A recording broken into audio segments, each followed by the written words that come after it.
I'm probably stereotyping this a little, but I can imagine conversations, particularly with teenagers, where a parent or a guardian of some kind says, "What's wrong?" And they say nothing. Do you have some conversational tips either on your website or some you can share with us now as to how you get beyond that? Because I think I was a pretty morose teenager from time to time and not terribly communicative. And if and when I probably needed some help, I wasn't great at saying what the problem was. And again, because we're probably not as sure at that age, teenager or child, what that feeling is. We don't know what it is, and we don't know how to express it.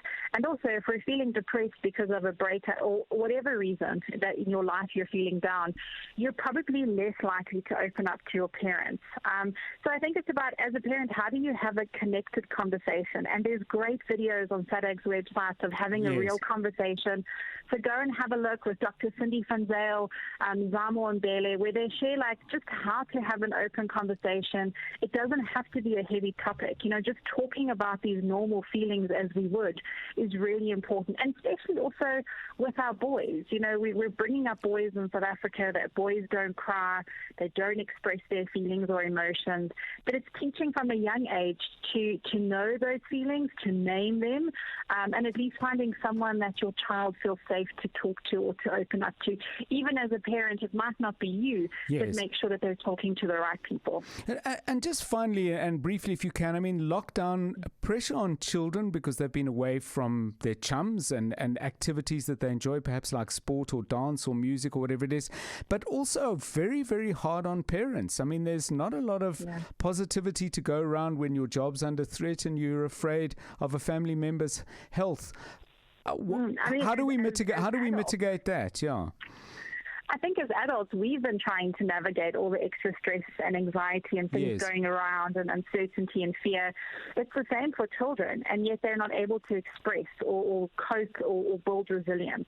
So I think it's also to know that while we're battling to navigate, they're also battling to navigate, and it's hard. And all these different stresses, whereas an adult, you're thinking, but they're not getting to play with friends, it's okay, or they're not getting to go to school. But it's a complete change of their world, of what they know, their routines. And I think that's hard to adjust to. So having an open conversation and asking, what has been some of the toughest parts of lockdown? What if you could change something, what would you do? Yes. I think it's just being aware that it's okay if your child is not okay. Having open conversations is really key. And if you are concerned that something more serious could be wrong, reach out. Reach out to a teacher, your GP, or even phone a counselor at the South African Depression and Anxiety Group, and we can help you. News. Experts. Analysis. Where things stand. What you need to know. Drive home with John Perlman On 702.